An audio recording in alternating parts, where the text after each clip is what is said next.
changing out there. There's a storm coming, Harry. Just like last time. Voldemort is back. Sides have been drawn, and a great storm is coming. He wants to build up his army again. If Voldemort's building up an army, then I want to fight. Like a click of a switch, the rules have changed, and Harry Potter is thrust headlong into his greatest adventure yet. We're forming some sort of wizard army. If they can do it, why not us? With cryptic visions and flashes from the past, mystery pervades every corner of our story. Lord Voldemort transferred some of his powers to you the night he gave you that scarf. Where are we headed, and what don't we know? Let's look back through each of Harry's adventures and search for clues. One thing we know, things are very rarely as they seem. A hard look to the past may show Harry his clearest path to the future. You're a great wizard, Harry.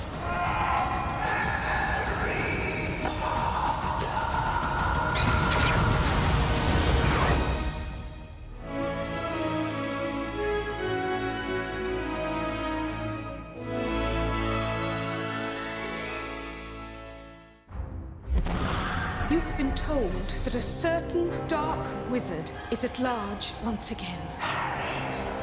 This is a lie. It's not a lie. I saw him. I fought. Detention, Mr. Potter! In Harry Potter and the Order of the Phoenix, the fifth in a series of 7 movies, we find Harry in a very different kind of adventure. It's a real sense of a growing danger that you can't quite define. Such a scary atmosphere. This time they're much more sort of together and as a team. Harry is taking action in a very different and more determined way, and it's truly heroic. Harry is haunted by his past, very much alone and looking for answers. This connection between me and Voldemort, what if the reason for it is that I am becoming more like him? In Order of the Phoenix, I think we have a sense that we're beginning to unravel the great mystery, which of course is the relationship of Harry to Voldemort. That this is not just a random series of events, but it's all leading to something. He's back. Voldemort's back. And if we're to know where their path is taking us, we should look first at how their paths became intertwined. It so happens that the Phoenix, whose tail feather resides in your wand, gave another feather.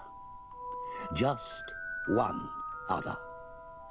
It is curious that you should be destined for this wand when its brother gave you that scar. Understand this, Harry, because it's very important. Not all wizards are good. Some of them go bad. Voldemort went as bad as you can go. 14 years ago, Voldemort had huge numbers at his command. Even in these dark times, there were good wizards who fought back, calling themselves the Order of the Phoenix. But no one survived when Voldemort decided to kill them. Nobody, except one. Harry was the boy who lived. Voldemort shows up and he's going to kill baby Harry, and you know, Lily stands in the way and he kills her and then tries to kill Harry, and it rebounds and he turns into a phantom. What really happened?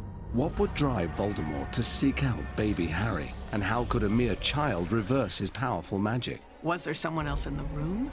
We don't know. Who came to pick up Voldemort's devastated body? We don't know. Who rescued Voldemort's wand so that it could be produced later at the end of Goblet of Fire? How did Peter Pettigrew get the wand? What happened in Godric's Hollow? I don't know, but not what you think.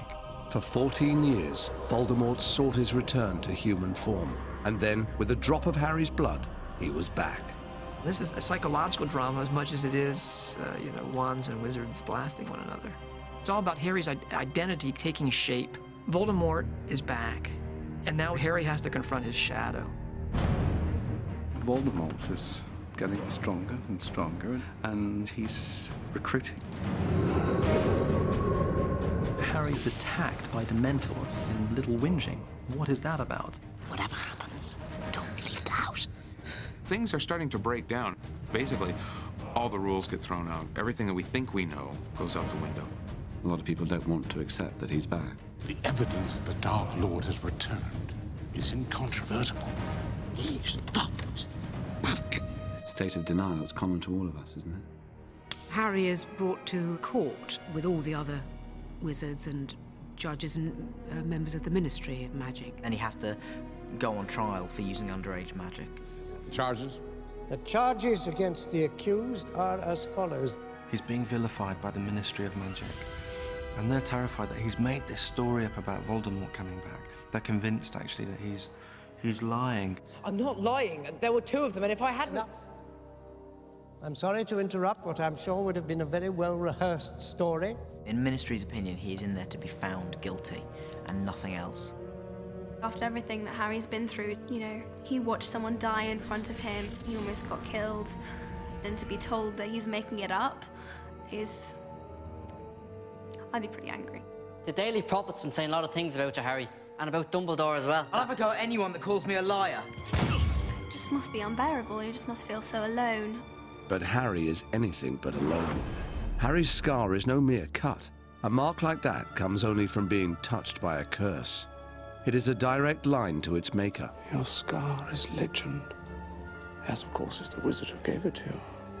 What does it mean that Voldemort has been living within Harry through the presence of Harry's scar? We have a lot of questions yet to be answered about that. Dumbledore thinks Voldemort might be using Harry, almost my eyes as portals, my mind as a way of seeing what I'm seeing. Harry's courage is really being worn down by Voldemort. In this particular story is Harry being a bit of an outsider, feeling like people do not trust him, do not believe him, feeling like he doesn't belong. Professor, Harry's whole story is a story of a boy trying to figure out where he belongs in the world. Harry was untethered from the start, orphaned by tragedy, and in desperate measures left on a doorstep. Good luck, Harry Potter. He knows at the beginning that he doesn't belong at the Dursleys. Hurry up! Bring my coffee, boy! They make it clear to him every waking moment of his life. What happened? I swear I don't know! 1 minute the glass was there and then it was gone. It was like magic.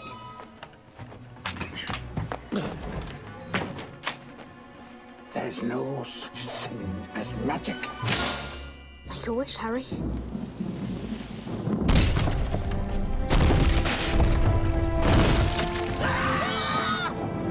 Sorry about that. And then along comes Hagrid and says, no, you belong in the wizarding world. You're a wizard, Harry. I'm a what? A wizard. And a thumping good one, I'd wager. You're the boy who lived. He has this mysterious connection to Voldemort through the scar, through the matching wands. Once he's at Hogwarts, where does he belong? Where to put you? Not Slytherin. Not Slytherin. Not Slytherin, eh? Are you sure? You could be great, you know. It's all here. He speaks Parseltongue, like Slytherins. Salazar Slytherin, he could talk to snakes too. Now the whole school's gonna think you're his great-great-great-grandson or something. But I'm not. I can't be. He lived 1,000 years ago. For all we know, you could be. He's got this mysterious connection to the greatest Slytherin of all time. And yet he's in Gryffindor. I was just wondering if you put me in the right house. Yes, I stand by what I said last year. You would have done well in Slytherin. You're wrong. But if Harry questions where he belongs, where does he find the strength to fight back? From within. You know, this is very advanced magic, well beyond the ordinary wizarding level. I'm sure. But in order for it to work, you need to think of a memory. A memory, a very happy memory, a very powerful memory. Expecto Patronum!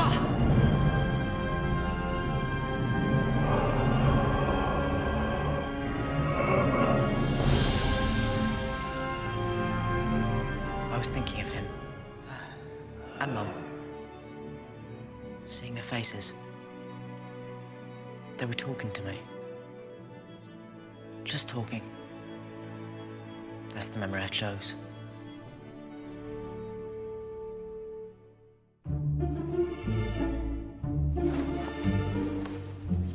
Whoa! My body's gone! In the magical world of Harry Potter, people can be invisible, or transfigure into animals, or shapeshift into each other. Bloody hell. We still sound like ourselves. If anything is possible, what else is not as it seems? Ridiculous! The whole series is throwing you for a loop. Is making you think you believe something, and then leaving you in a place where not only do you not have it figured out, the stuff you knew wasn't right either. Bartemius! Not trying to lure Potter into one of the Ministry's summer internships, are we? Last boy who went into the Department of Mysteries never came out. In each one of the stories, we meet someone whose identity is hidden. That what seems to be true on the surface isn't what's true at depth. You have to be asking yourself, are these people who they seem to be? Who is that? That man? Who is that? Who is... That is Sirius Black, that is. He's a murderer. Sirius Black is this evil, nasty, bad character. He is coming and trying to kill Harry in the middle of the night. He's here! Somewhere in the castle! Sirius Black! They have to put Dementors around the school, which are truly horrible things, to defend the school against Sirius Black. I mean, that's how awful this character is made to appear. When Harry Potter's parents realized they were marked for death, do you remember? They went into hiding. Few knew where they were. One who did was Sirius Black. And he told you know who. I'd escaped from prison and I'd been there for 12 years, and by the look of me, one can only imagine what life is like in Azkaban. Turns out that Sirius is exactly the opposite of what we've been led to believe. He's the person who loves Harry most in the world. The ones that love us never really leave us. And you can always find them. In here. Sirius flies from Hogwarts, the escaped prisoner facing a lifetime on the run. But the running ends as he returns to the Order of the Phoenix. This is my parents' house. I offered it to Dumbledore as headquarters for the Order. About the only useful thing I've been able to do. He's in hiding at the old family home. It's this rather dark and dingy mausoleum, really. He's basically a prisoner in his own home. He's still the prisoner. Our eyes misled us with Sirius. But when we look back at each of the films, we find that rarely can we trust what we see. This is Scabbers, by the way. Pathetic, isn't he? Just a little bit. You just don't know what's important until later. I'm warning you, Hermione. Keep that bloody beast of yours away from Scabbers, or I'll turn it into a tea cozy. What looked like pet rivalry between Hermione's cat Crookshanks and Ron's pet Scabbers turns out to be a major clue. Ronald has lost his rat. I haven't lost anything. Your cat killed him. Rubbish. Harry, you've seen the way that bloodthirsty beast of hers was always lurking about. It turns out Crookshanks saw what we didn't see. Scabbers, Ron's beloved rat that's been in the family for how many years, and Ron's always had Scabbers, and then for him to turn up like Peter Pettigrew. Scabbers! Leave him alone! What a twist in the plot was that? That was madness. You won't let them give me to the Dementors, will you? I was your rat! We look at these characters and we think we know who they are. They're all in the dungeon! I thought you ought to know. And yet, they're somebody else. The good guys even use this. Here it is, the Polyjuice Potion. Wicked. Harry and Hermione and Ron brew Polyjuice Potion so that they can sneak in to Slytherin and get some clues from Draco. Why are you wearing glasses? Reading. Reading? I didn't know you could read. Later, the Polyjuice Potion allowed Mad-Eye Moody to appear to be one of the best allies that Harry could have. Pathetic. Oh, no, you don't, Sonny! I teach you to curse someone when their back is turned. We find, oh my goodness, Mad-Eye Moody isn't at all who he seems to be. Mad-Eye Moody happens to be a star Death Eater, and we've embraced him because we believe he's here to help us. Yeah, he's here to help us for a magic ride straight to a graveyard confrontation with the Dark Lord. So she negotiating with muggles. Lucius slips Riddle's diary into Ginny's cauldron, and then that just triggers off everything else. Voldemort is the diary. He tricks and takes over Ginny's mind and controls her and manipulates her, which then leads to Harry going down in the fight with the basilisk. And it's just something as simple as a diary. All we have is Harry's viewpoint, and we identify with Harry, and we begin to believe that this is what's really happening. We call this narrative misdirection. Snape doesn't want the stone for himself. He wants the stone for Voldemort. So if Harry makes a mistake, we make the mistake right along with him. Say, Percy, who's that teacher talking to Professor Quirrell? Oh, that's Professor Snape. What's he teach? Potions. But everyone knows it's the dark arts he fancies. Mr. Potter, our new celebrity. If Harry says, I don't trust Severus Snape, then we say, well, we don't trust him either. Snape or Voldemort, they were pretty much on a par for Harry. I mean, Voldemort killed his parents, so he's slightly higher, but Snape is right up there. How extraordinarily like your father you are, Potter. He, too, was exceedingly arrogant. We see Harry convinced that this sadist in the potions classroom is out to get him. So it's Quidditch tomorrow. Then I suggest you take extra care, Mr. Potter. Loss of limb will not excuse you. And he seems to have plenty of reason to think that. Even Hermione Granger at one point thinks that Snape is trying to, kill Harry. What's going on with Harry's broomstick? It's Snape! He's jinxing the broom! We find out that the truth is almost 180 degrees opposite. Snape tried to kill me. No, dear boy. I tried to kill you. And trust me, I would have succeeded. Even with Snape muttering his little counter-curse. Very seldom do we see Snape except for through Harry's eyes. Who is he really? He seems to be two things at once. He seems to be a Death Eater. You don't want me as your enemy, Quirrell. But he seems to be in the Order of the Phoenix. So what's really the truth? Is Snape a spy? Is he a double spy? Is he a triple spy? He could be any of those. It's a sign, Severus. You know what it means as well as I. There seems no clearer rule of thumb. The defense against the dark arts teacher, good or bad, will surely have a secret to hide. In the first one, Quirrell turns out to be a Voldemort-mobile. Gilderoy Lockhart. We find out that he's a fraud. Remus Lupin. We find out that he's a werewolf. Ridiculous! By the time we get to the fifth movie, and we're introduced to the Defense Against the Dark Arts character, we should be primed to be thinking, this person is not who they seem to be. Good morning, children. Dolores Umbridge is in that tradition of characters. You felt you were dealing with one thing and you're suddenly dealing with something very different. When you first see her, she's sort of just wearing all this pink. She's got this massive pink dress and this strange pink hat. And I think everyone at first thinks she's quite funny. I'm sure we're all going to be very good friends. That's likely. She's the pink spider. Professor Umbridge works for the Ministry and basically wants to be within Hogwarts walls because she feels that Dumbledore and Harry are telling lies to discredit the Ministry. I want you to write, I must not tell lies. She's sort of second in command to Cornelius Fudge, who's, just God in her eyes and will absolutely do her job to the nth degree.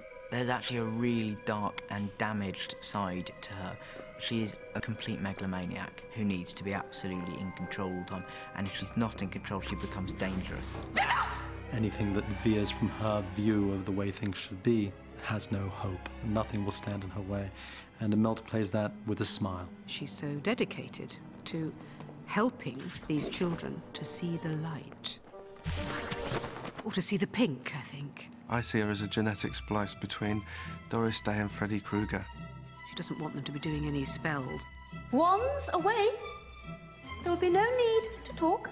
Only to think's more like it. They are basically just writing lines every single lesson. And it's not just the students on the line. Could you please predict something for me? I'm sorry. Trelawney gets very nervous when Umbridge comes in and watches her class and really brutalises her, actually, in front of the class. And then it's followed by a yet more brutal expulsion. I can't do this. Actually, I can. Get rid of people, terribly sorry. She's a bit of a psycho, basically.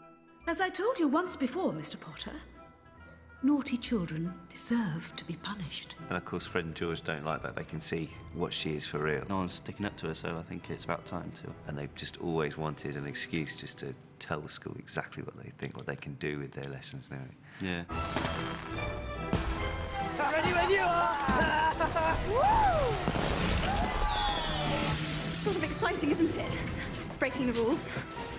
Who are you and what have you done with Hermione Granger?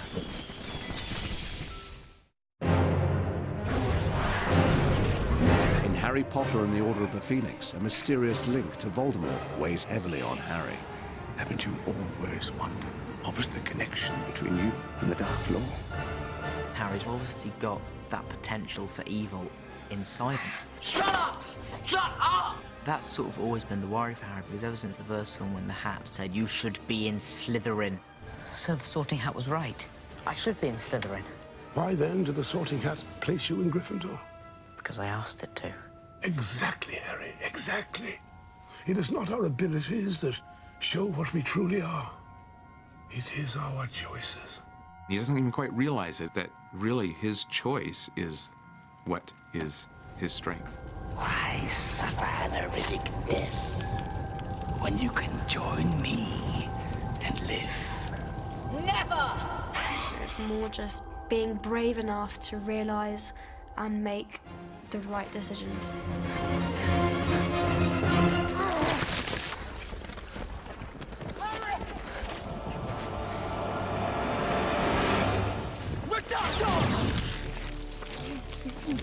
But the obvious choice is not necessarily the right choice. You sold James and Lily to Voldemort, didn't you?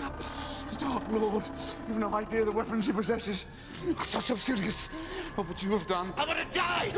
I would have died rather than betray my friends! You should have realised, Peter, that if Voldemort didn't kill you, then we would! Together! No! Harry saved Peter Pettigrew's life, and now Peter owes him. Peter has a life debt to Harry. That could be a handy thing for Harry later, to have someone in debt to him who has access to Voldemort. Voldemort may be after something. Something he didn't have last time. In this film, there's the fear something might have gone wrong in his head. The Dark Lord failed to acquire it. Oh, thank goodness. Next we need... Look at me! What's happening to me? There is such a relationship with Voldemort, such a connection with him, that he thinks this sense of evil must be stronger in him than it is in other people. But I think Sirius is the person who really helps him through that. I just feel so angry all the time. You're not a bad person. You're a very good person who bad things have happened to. Harry feels a lot of shame and a lot of guilt, and we all know what that's like and what that can do to us. The killing curse. Only one person is known to have survived it, and he's sitting in this room. He really is set apart from everybody else in the wizarding world. It's not just choosing where he belongs, it's will he choose to meet his destiny, the destiny that was prophesied for him before birth. Dark and difficult times lie ahead. Soon we must all face the choice between what is right and what is easy. Voldemort is rising. His troops are gathering. A great war is in the offing. Do enjoy yourself, won't you? While you can. While at Hogwarts, We're not going to use magic. You will be learning about defensive spells in a secure, risk-free way. Harry and his friends are forbidden to learn even the simplest spells to defend against the dark arts. Enough is enough. Harry takes a stand. Harry becomes a man who stands against what's evil. First, we need to find a place of practice where Umbridge won't find out. We go underground. We form the D8, which stands for Dumbledore's Army. It's a guerrilla revolutionary organisation in many ways. Harry has to find a secret place where they can have these classes. And Neville finds this room of requirement, which is a room in Hogwarts that nobody really knows about. The ring of requirement only appears when a person has real need of it, and is always equipped for the seeker's needs. It's like Hogwarts wants us to fight back. It was the only way they're actually going to learn how to defend themselves. I love the creation of Dumbledore's army. I love it that it just sort of comes together out of nothing, and all of a sudden, these kids are able to look around and say, hey, we could make a difference. Every great wizard started out as nothing more than what we are now. If they can do it, why not us? We see Harry become a teacher. For the first time, Harry is becoming a leader of men, or in fact, a leader of kids. We see Harry start to become the person he was meant to be. And it's not just through the fact that they're learning the skills that they need. The fact that they name themselves Dumbledore's Army says that they're doing this for a purpose, that they've taken a side, that they realize that there's a difference between good and evil.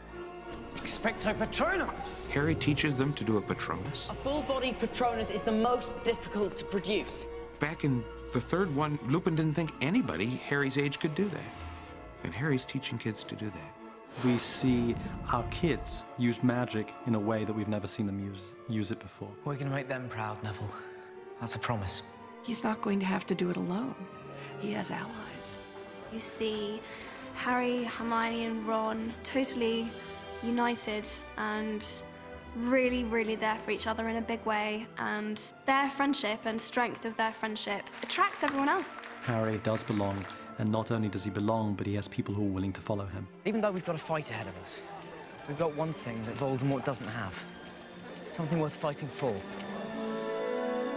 We've taken a bunch of kids who really don't belong anywhere, and they've found each other and formed their own friendships, and out of those alliances, they're going to change the world. We long to change the world, and we don't always get a chance. But with Harry and Hermione and Ron, we get to join up with them and change the world with them.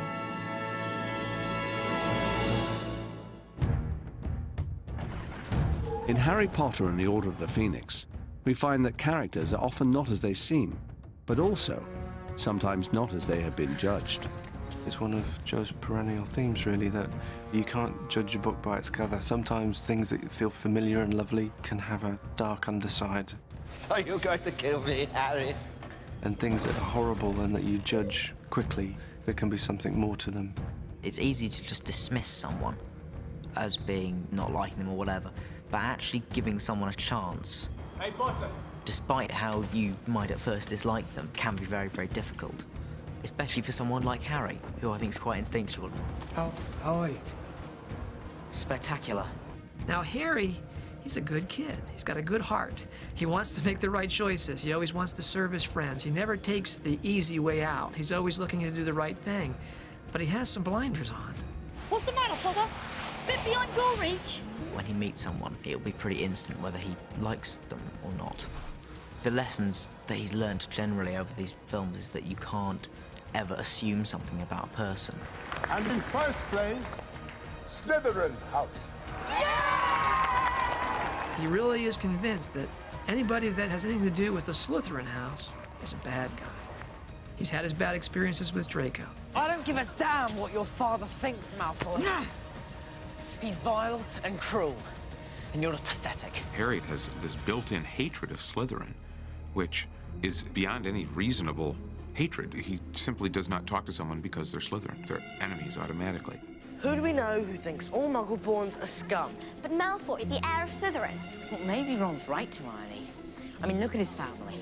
The whole lot of them have been in Slytherin for centuries. One of the major themes we see in all the films is about the evil of prejudice. Harry is a walking example of that. On the other hand, he's the example of that starting to break down. He is the one that puts Dumbledore's army together, which has 3 of the 4 houses all together. I'm okay. Draco will say horrible things about Ron because he's poor. You see, Weasley, unlike some, my father can afford the best. We see horrible things said about Hermione because she's a mudblood. Enemies of the heir, beware. You'll be next, mudbloods. Draco represents more than just a bad, mean kid. He represents the meanness of that intolerant attitude in Harry's life. I got a real treat for you today. A great lesson. God, this place has gone to the dogs. Wait until my father hears that Dumbledore's got this oath teaching classes. Shut up, Malfoy. The prejudice that's built into the world as it is now is its greatest weakness and is what Voldemort uses. Get out! It's the death movie! He is constantly working on distrust between different wizards. This castle will not only be your home this year, but home to some very special guests as well. Why did Dumbledore insist that they have a Triwizard Tournament? Because he knew that the only way they were going to defeat Voldemort is if he can start to gather good people together and try to get over the prejudices which are leaving the wizarding world ripe for Voldemort and his philosophy. Voldemort's philosophy, which comes down to every man for himself, you're only alone.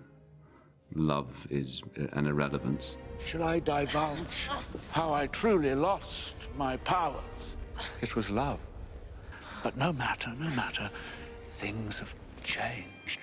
The filters that we look through, the beliefs that we hold in our heart, largely determine how much we really understand. The glasses that we wear, these will restrict us.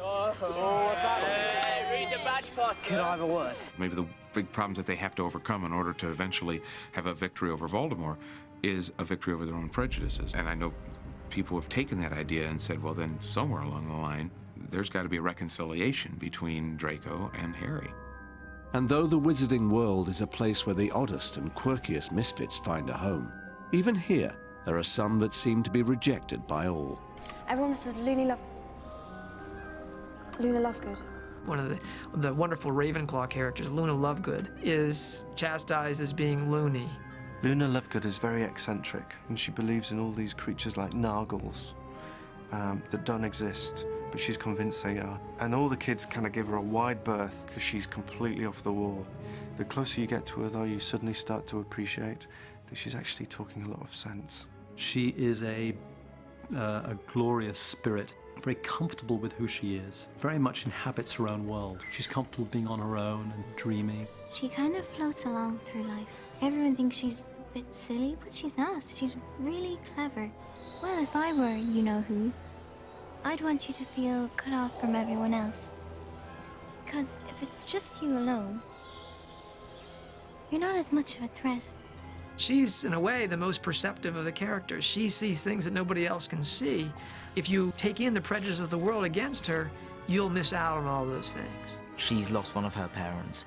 Harry's drawn to her because he feels they're sort of kindred spirits in a way. It's a strange bond between Harry and Luna. They're both outsiders. Luna introduces Harry to another group of outsiders, the magical creatures known as Thestrals. You're not going mad. I can see them too. Thestrals can only be seen by people who've seen death, and it's quite intimidating and quite scary. And then later in the forest, Luna introduces him to them properly. They're quite gentle, really, but people avoid them because they're a bit different. If you can imagine the apocalypse, they look like the type of things that the four horsemen would be riding. They are like the horses of death. When you look at them quickly, they're really scary. They're kind of dark and devil-like and spooky. And then when you get up a little bit closer, they're not that at all. They're actually quite beautiful and elegant and graceful and wonderful. In fact, when they spread their wings. Another character ready to spread his wings is the oft-forgotten, much maligned Neville Longbottom. Hi, guys. Hey, Neville. Neville starts off as really this sweet doofus who can't do anything right. He can't remember things. He can't do well in his classes. Expelliarmus! He can't use a wand well. He's just not a very good wizard. I think we have to be asking ourselves, now, why was Neville put in Gryffindor? Why was this wussy, sweet kid put into the house of bravery and courage and boldness? Why is it always me? We find out this year everything that's happened to him in his life has been feeding this anger, and now he just wants to unleash it. Expelliarmus! Fantastic, Neville. Well done. His relationship with Neville, they find out they're actually even closer than they knew. So, how are we getting to London? He's not the person that Harry would have chosen to have by his side. Certainly he's not the person at the beginning of Sorcerer's Stone. If we were saying, let's pick the allies that Harry's gonna need, we would never pick Neville. He turned out to not be who we thought he was going to be, in a really lovely way. Bellatrix Lestrange. Neville Longbottom, is it? How's Mum and Dad? Better now they're about to be avenged. I think we get to see ourselves in the misfits of the world and get to say, you know what, it doesn't matter if I'm not the richest, prettiest, most powerful, smartest, most influential. What I do matters. What Luna does matters. What Neville does matters. And they're going to have a critical part to play in the making right of the world of Harry Potter.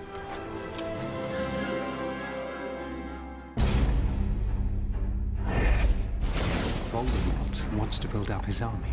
The Dark Lord approaches. If Voldemort's raising an army, then I want to fight. Throughout Harry Potter and the Order of the Phoenix, we find Harry propelled inexorably towards a clash with the forces of evil. Things become more scary when you can't put a name to them. We know it's Voldemort, but we don't know when it's going to happen, or how it's going to happen, or what form it will take. He really is out there, isn't he? There's a sense of mounting tension, of a war actually being very, very imminent. How can Harry possibly defeat Voldemort? Voldemort is the greatest wizard of the age.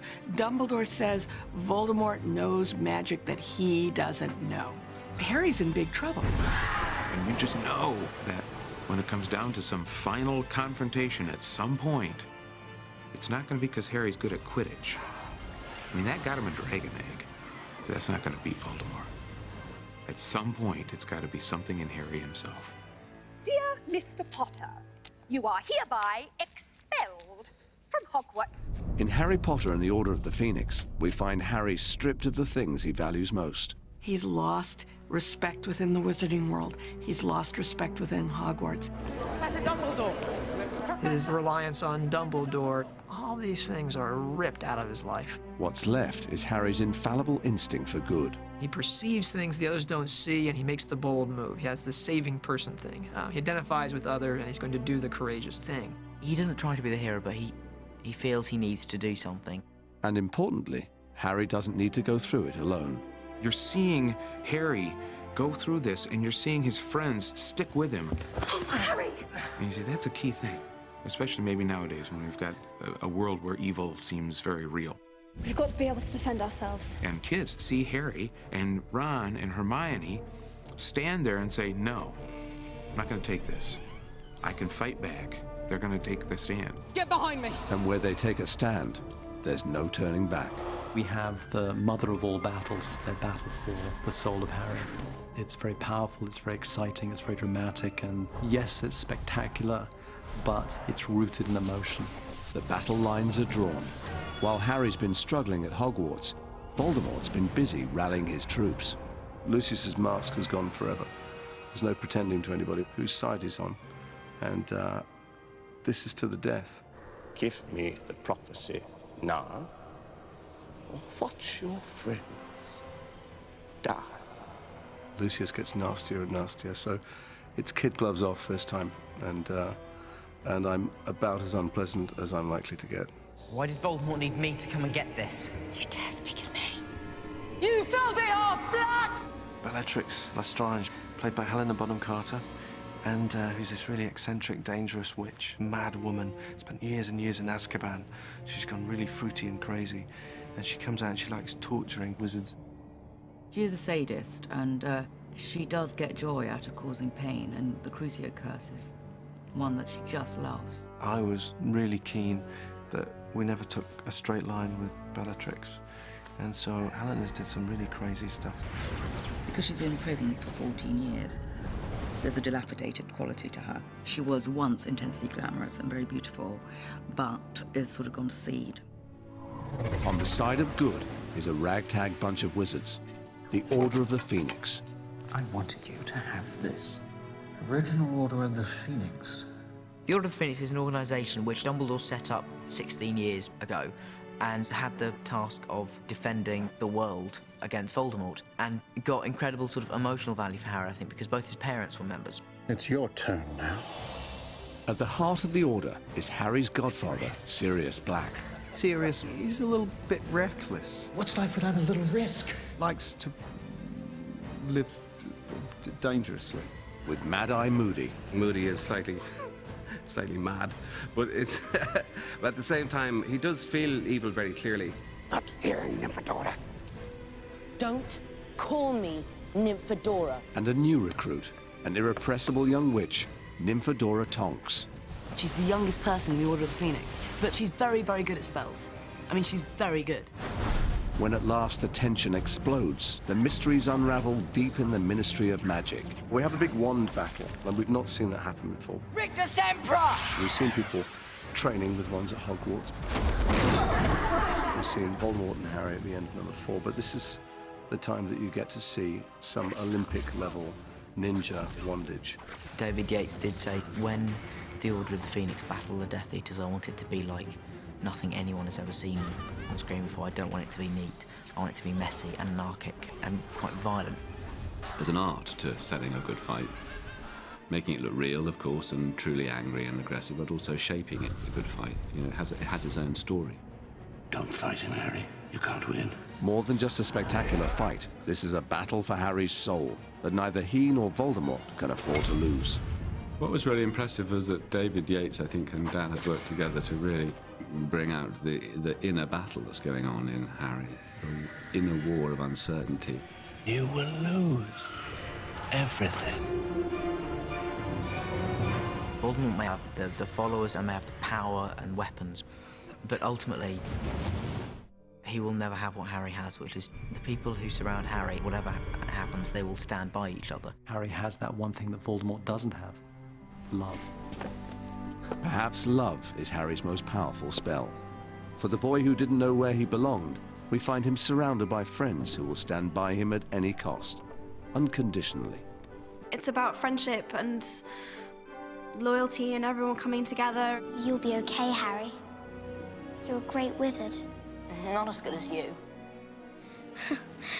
Me, books and cleverness. There are more important things. Friendship. And bravery. We've known each other for like 5 years now, and they've been through quite a lot through the years. And you just really get that feeling of real sort of friendship between them all, and they're just really good mates now. Well done, everyone. Great work.